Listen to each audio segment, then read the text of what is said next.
नमस्कार साथियों, यदि आपकी ज़मीन पर कोई दबंग व्यक्ति, बलवान व्यक्ति जो है वो आपकी ज़मीन पर कब्जा किए हुए है और काफ़ी वर्ष हो गए हैं, ठीक है। यहाँ पे चाहे 12 वर्ष हो जाए, चाहे 15 वर्ष हो जाए, चाहे 20 वर्ष हो जाए, तो आप उसका अवैध कब्जा हटवाने का कानूनी प्रक्रिया क्या है, किस एक्ट में है, किस धारा में है, किस न्यायालय में चलेगी, कितना समय लगेगा, और सबसे अच्छी चीज़ कि अवैध कब्जा हटवाने के साथ साथ उससे लाखों रुपए का जुर्माना आप कैसे ले सकते हैं।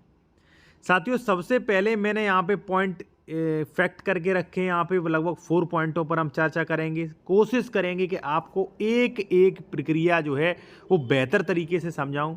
फिर भी अगर मान लीजिए कुछ छूट जाता है, या मान लीजिए आप कोई बेहतर कानूनी सलाह लेना चाह रहे हैं या कोई डॉक्यूमेंट चेक करवाना चाह रहे हैं, तो हमारा कॉन्टैक्ट नंबर आपको वीडियो में डिस्क्रिप्शन में मिल जाएगा, वीडियो की डिस्क्रिप्शन में, तो आप संपर्क भी कर सकते हैं। डायरेक्ट कॉल मत करिएगा, व्हाट्सएप पे मैसेज पहले करिएगा, ठीक है। चलिए मैं आपको साथियों समझा देता हूँ। साथियों, सबसे पहले मैं आपको बता दूं कि देखिए, अवैध कब्जा हटवाने के लिए कई धाराओं में, अलग अलग धाराओं में प्रोविज़न किया गया है। मान लीजिए कोई तत्काल विवाद कर रहा है, तत्काल अवैध कब्जा करना चाह रहा है दबंगई के बल पे, तो वहाँ पे 164, 165 सीआर जो बीएनएस नई धारा है, वहाँ पे मजिस्ट्रेट को पावर है, आपको कोर्ट जाने की भी आवश्यकता नहीं रेगुलर सूट के लिए, ठीक है ना। अब जैसे मान लीजिए साथियों, आपको कब्जे से निकाल दिया है, आप वापस कब्जा लेना चाहते हैं, तो धारा 6 है उसके लिए, ठीक है। काफ़ी पुराना कब्जा हो गया है, कोई वैसी संपत्ति है, घर वगैरह है, तो वहाँ पे धारा 5 है टाइटल सूट के लिए, ठीक है ना साथियों। तो इस तरीके से कई धाराओं में प्रोविज़न किया गया है साथियों।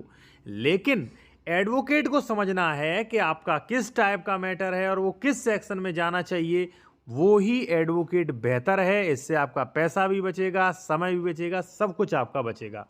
तो पहले तो ये डिसाइड करें कि आपका किस प्रकार का कब्जा है और उस कब्जे को हटवाने के लिए कौन सी धारा लगेगी, वो आपके डॉक्यूमेंट्स देख के बताया जाएगा, ठीक है। तो सबसे पहले तो वो जरूरी है साथियों, ठीक है। अब मैं इसमें कौन सा बताने जा रहा हूं वो आप जान लीजिए। और देखिए, कोई भी मान लीजिए आपका विवाद है, कोई भी इस संबंध में आप बेहतर कंसल्टेशन कर सकते हैं, हमारा कॉन्टैक्ट नंबर वीडियो के डिस्क्रिप्शन में मिल जाएगा, या डॉक्यूमेंट्स भी चेक करवा सकते हैं।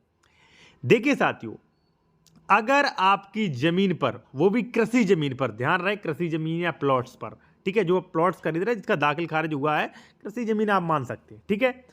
उस पर किसी व्यक्ति ने पूरी जमीन पर मान लीजिए कब्जा कर रखा है आपकी, ठीक है, या साथियों मान लीजिए उसकी आधी जमीन पे आपको कब्जा कर रखा है, तो ऐसी कंडीशन में यूपीआरसी सेक्शन धारा 134 की कार्रवाई आप कर सकते हैं। चलिए, ये 134 है क्या और क्या कहती है, ये जान लीजिए। सेकंड पॉइंट में हम आपको ये भी बता देंगे कि 134 के लिए कौन कौन से डॉक्यूमेंट्स जरूरी हैं साथियों। चलिए देखिए साथियों, यूपीआरसी 134 यहाँ पे आपके सामने डिस्प्ले पे है।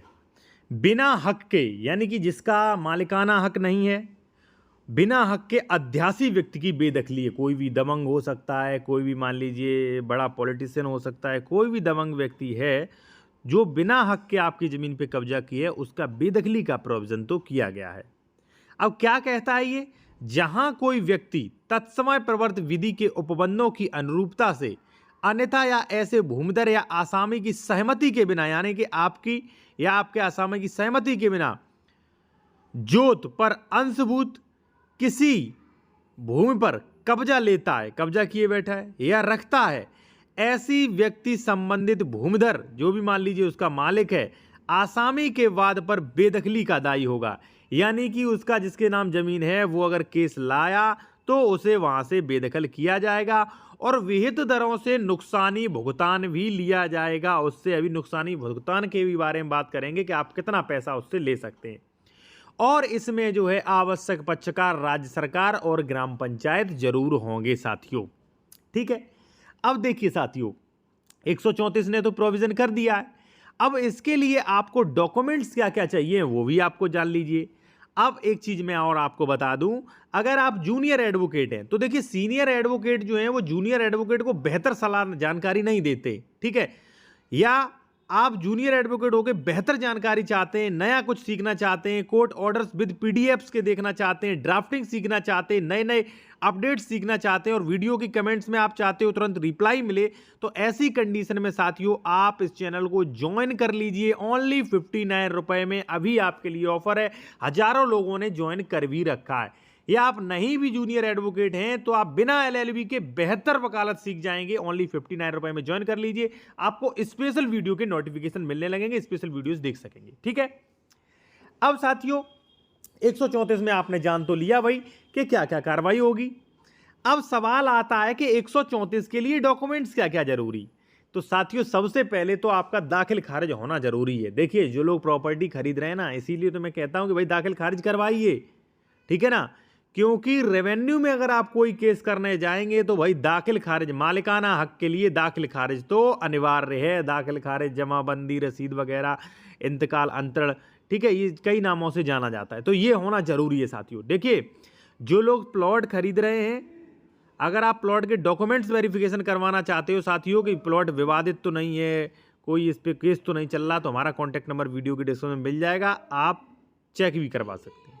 ठीक है, अब साथियों डॉक्यूमेंट्स क्या, डॉक्यूमेंट्स सबसे पहले आपको खतौनी लगेगी उसकी। ठीक है, खतौनी लगेगी, खतौनी में आपका नाम होना चाहिए, नाम के साथ साथ जो भी मान लीजिए वो व्यक्ति है उसका नाम पता होना चाहिए आपको, नाम, पिता का नाम, पूरा पता, जो व्यक्ति आपकी ज़मीन पे कब्जा किए है, क्योंकि उसको भी नोटिस जाना तय है। ठीक है, इसके लिए उसको नोटिस जाएगा, उसका पूरा नाम और जो भी आपकी समस्या है वो पूरा आप एक दावा तैयार कर सकते हैं धारा 134 का। अब आप एडवोकेट तो है नहीं भाई, दावा तैयार नहीं कर पाएंगे, आप एडवोकेट से करवा लीजिए या आप हमारे स्पेशल वीडियोस देख सकते हैं, 59 पे करके ज्वाइन कर सकते हैं, वहाँ पे मैं दावा वगैरह सिखाता रहता हूँ। ठीक है जी, अब आपने ये सारे डॉक्यूमेंट्स तैयार कर लिए, उप जिलाधिकारी के यहाँ केस दायर होगा आपका। ठीक है, तो धारा 134 का आपने केस दायर कर दिया साथियों। इसके बाद साथियों अगर वो बेदखल किया गया और वहां पे उसका अवैध कब्जा पाया गया, एक में डाउट और क्लियर कर दूं, जैसा कि मैंने कहा था भाई कि हर संभव कोशिश करेंगे, फिर भी कोई रह जाता है तो कंसल्टेशन कर सकते हैं, हमारा कॉन्टैक्ट नंबर वीडियो के डिस्क्रिप्शन में मिल ही जाएगा।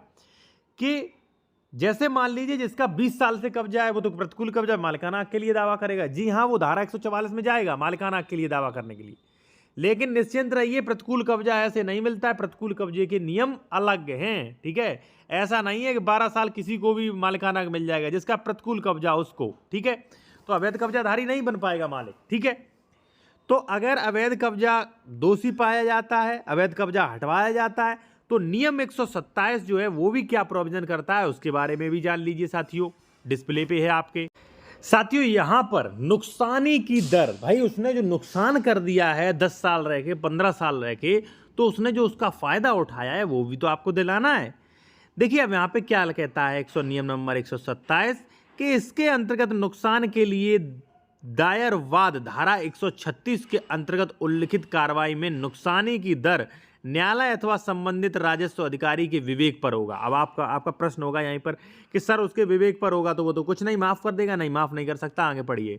लेकिन नुकसानी की धनराशि अध्यासन जो अवैध कब्जा कर रखा है के प्रत्येक वर्ष के लिए विवादित भूमि पर लागू कलेक्टर द्वारा सर्किल रेट, अब देखिए सर्किल रेट का 5% बराबर धनराशि से कम नहीं होगी, यानी कि 10 लाख की जमीन है तो उसका 5% जो भी है आपका, भाई मुझे लगता है 10 लाख की जमीन है तो शायद 5% 50,000 होगा शायद।